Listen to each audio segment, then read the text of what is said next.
This is My SAVI This Story. is My SAVI Story. This is My SAVI Story.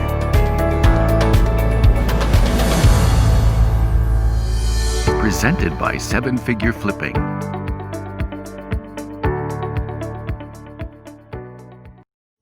Day-to-day, kind of like I said before, was very much scheduling and planning. Usually, we keep track in the operations department. You keep track of the plan of the week, the plan of the month, plan of the year, so to speak. In the Navy, especially in the surface Navy, right, we have training cycles that span about 18 months.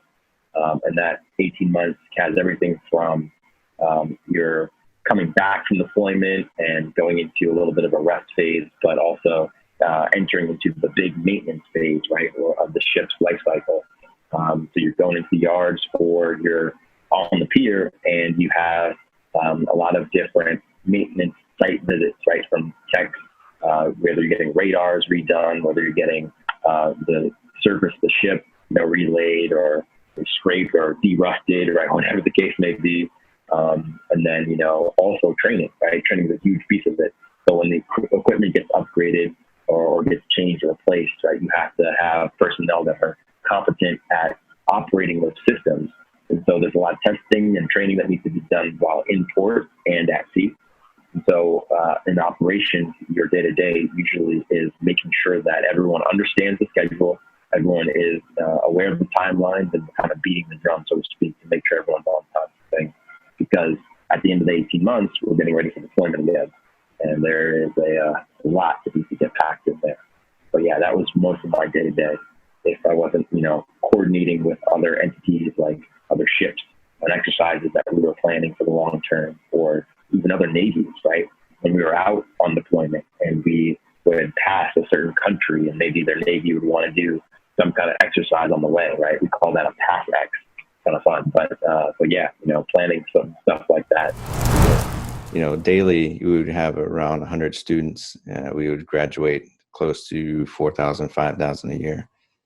And it was a high turnover as far as like class. So as soon as you got through with one class, we'd be rolled right into the next one. So it was very continuous, high paced training. And I did that for 4 or 5 years. Majority of that was focused on the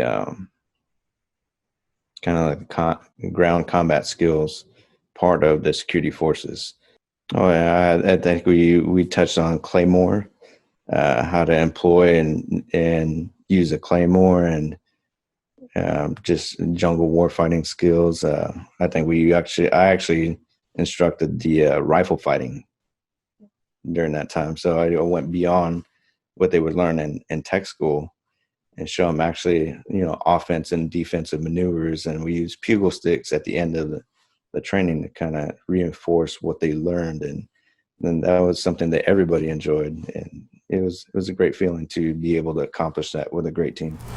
So I found myself in an interesting position when Operation Iraqi Freedom started, because now I found myself in basically a combat ward under nurses, but they don't know what experience the medics have until like the war starts, So it was an interesting situation where we started getting patients, and the nurses are kind of looking like, they know what should be done, but they need more hands.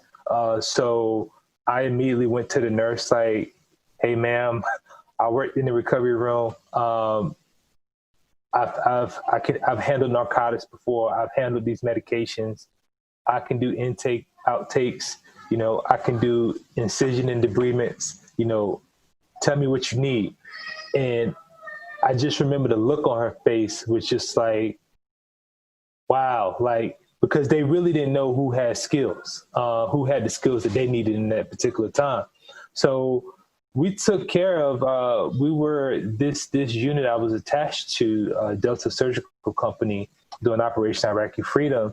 We actually took care of over 300 combat casualties from March 19th, the start of the war, to the end of major combat operations, which was about, I want to say it was about late April, early May.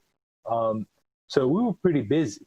And that was really an opportunity, to just keep building on my experience from things that I had previously learned just a couple years earlier in a military hospital. So day to day for me, there's no day like another, especially when you're dealing with people and problems and, rules enforcement, if you will. So being on the security side was very, very quiet, kind of day to day operationally. Law enforcement was very active. You're dealing with the public, and Kirtland Air Force Base, which was my first duty station, really has more civilians than they do military personnel. So there was a lot of federal employees that were on base. So you deal with a lot of the city, if you will, even though you're within a military installation. And it's a huge installation, so it takes up a large portion of the city. So that was very interesting. Again, no day was like another. Working in the armory, I absolutely loved. I got to serve directly the other police officers, got to see them at the beginning of shift. At the end of shift, I got to play with weapons all day, which was something that I never thought that I would enjoy, but absolutely had an amazing time doing. And, shooting and getting to play with different types of weapons and new scopes and all sorts of things. Again, something that I never thought that I would draw any kind of pleasure from, but was certainly very enjoyable. And then my undercover work, I did some really special projects when I first got in and did a couple of things in between, if you will. And so I got some really good exposure to working with different types of people, really dealing with different levels of assets, whether it was, direct assets worth billions of dollars, or whether you're talking about human assets and security and personnel management. Those are all kind of integral parts of what I would do on a day-to-day basis. And also emergency response, obviously, was a big part of our job.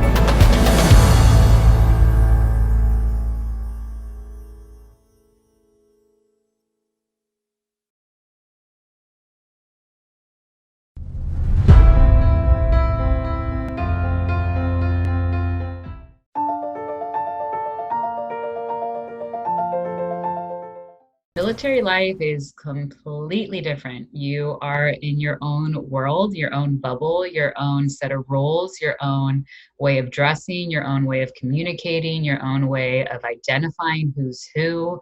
The instant level of respect that somebody commands can be told by the rank that they have on their sleeve. And that's something that you don't see in the civilian sector.